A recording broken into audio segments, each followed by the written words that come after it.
말씀으로 하루를 여는 복된 새벽에 하나님께서 우리에게 주시는 귀한 말씀은 구약성경 출애굽기 22장 18절에서 19절까지 되겠습니다. 온라인으로 독점하는 여러분도 다 함께 성경을 펴주시고 같이 말씀 속으로 들어가 보실까요? 너는 무당을 살려주지 말라. 짐승과 행음하는 자는 반드시 죽일지니라. 아멘. 하나님이 가장 가정히 여기시는 것, 하나님이 가장 싫어하는 것이 무엇일까요? 그것은 더러운 귀신들, 저주받은 영들과 사귀고 악한 영들과 교통하는 것입니다. 우리가 토정 비결 보는 거, 올해 운세 이것도 해당이 되고 무당 일을 하는 것, 이거 하나님이 굉장히 싫어하십니다. 성격적인 태도를 볼까요? 18절에 보면 너는 무당을 살려주지 말라 그랬어요. 무당 뒤에는 악령이 역사하고 있습니다. 배후 세력으로 리모컨 컨트롤을 하고 있다는 것이죠. 미혹의 영이 있습니다. 음란의 영이 있습니다. 또 거역의 영이 있고 더러운 영, 어둠의 세력이 역사하는 것이 바로 이 귀신, 이 무당의 뒤에 역사하는 악한 영들이죠. 제가 아는 모 집사님, 이 권사님의 남편이신데 이제 예수를 믿고 우리 교회 나오셔서 믿음생활 잘 하시다가 어느 날 보니까 주일 예배도 빠지고 수요 예배나 예배가 자꾸 부실하고 무너지는 거예요.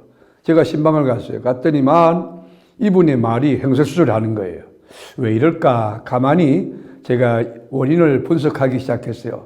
지난주에 누구하고 사귀었으며 또 어디서 어떤 교제를 했으며 어떤 시간을 보냈는가 여쭤봤더니만 이분이 최근에 무당과 교제하면서 무당을 친구 삼아서 같이 낚시도 가고 또 등산도 하고 그런다는 거죠. 그런데 이분이 무당을 만난 뒤부터 생각이 달라졌고 말이 달라졌어요. 완전히 하나님을 대적하는 영이 그 안에 있었던 것입니다. 만남은 참 소중합니다. 만남이 정말 복된 만남, 좋은 만남을 만나면 인생이 풍요로워지고 아름다워지고 깊어질 수 있습니다. 그래서 성경은 무당과 또 더러운 영, 귀신들과 사귀는 것을 엄검하고 있는 것이, 우리 가나안의 그 문화를 보면 짐승이 우상이거나 또는 사람이 우상인 경우도 있습니다. 그래서 우리 인간이 짐승과 접촉하기 위해서 짐승과 행음하는 그런 일들이 가끔 자행되기도 했어요. 이것은 하나님의 창조 질서를 파괴하는 것이죠. 하나님의 질서를 허무는 거 아닙니까?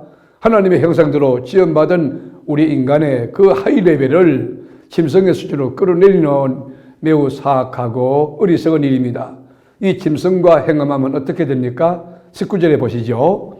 짐승과 행음하는 자는 반드시 죽일지니라. 요즘에 반려견 이야기를 많이 하는데 반려견 너무 귀하지요. 그러나 어떤 분은 반려견과 결혼하고 자기가 갖고 있는 모든 재산을 다 유산으로 그 반려견을 넘겨주는 분도 있습니다.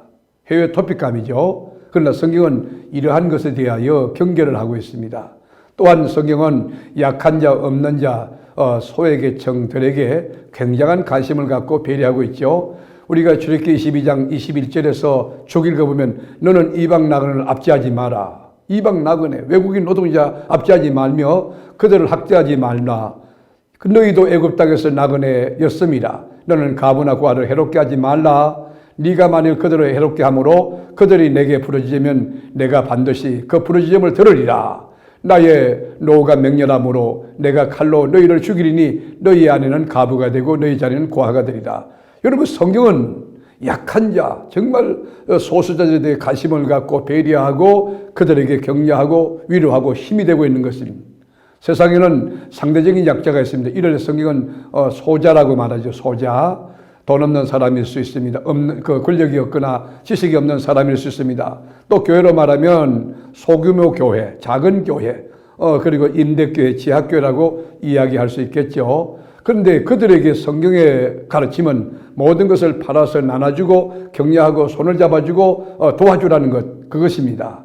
여러분, 그렇다고 해서 우리 있는 것 다 땅까지 다 팔아주라, 그런 뜻은 아니죠. 이게 작은 관심이지만 따뜻한 마음을 가지고 적은 물질이지만 진정된 마음으로 그들에게 힘이 될 수 있도록 손잡아주고 격려해 주라는 것이죠.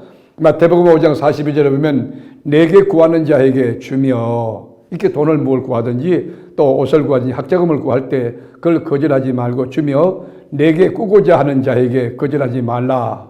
여러분, 우리가 인생을 살 때 정말 이게 물질이 없어서 고생한 그런 사람들은 이해가 잘 될 거예요. 갚을 수 없을 만큼 과대한 고금리로 다가오는 경우가 있습니다. 그러니까 여러분 절대 빈곤에서 헤어날 수 없는 것, 영영 채무자의 시설을 떠날 수 없는 것, 그렇게 하지 말라는 거예요.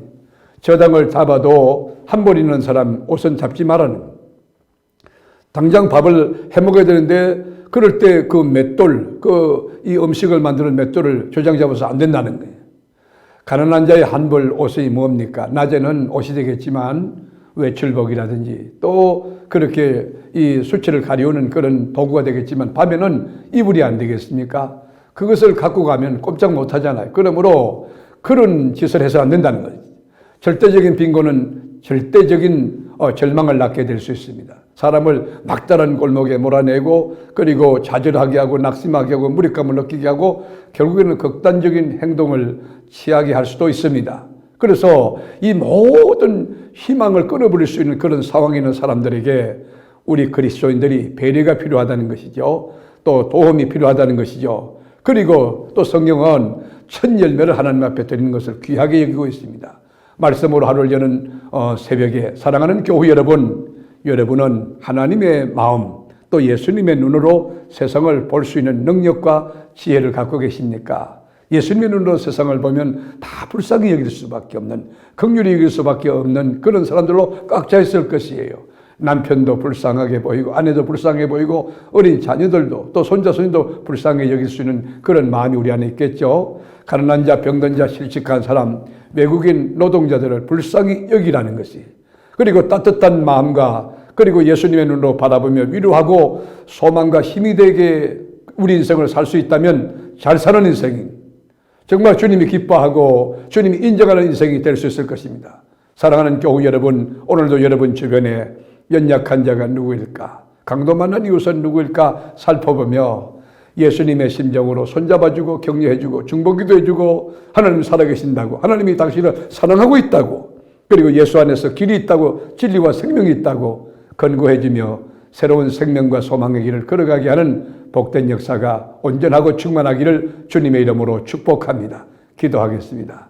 주님, 우리가 만남을 가질 때에 정말 건강하고 복되고 좋은 만남 가지도록 영적 분별력 주시고, 우리가 무당을 사귀거나 또는 이렇게 악한 영들, 그 더러운 귀신들과 교제하지 않도록 영이신 하나님만을 경외하며 진리 가운데 거하고 또 좋은 사람 만나며 또 좋은 사람이 되어주는 저희들의 삶이 되게 하옵소서. 오늘도 하루의 삶 속에 복된 만남 통하여 하나님께 감사하며 영광 돌리는 저희들이 되기 원하옵고 예수님의 이름으로 간절히 기도하옵나이다. 아멘.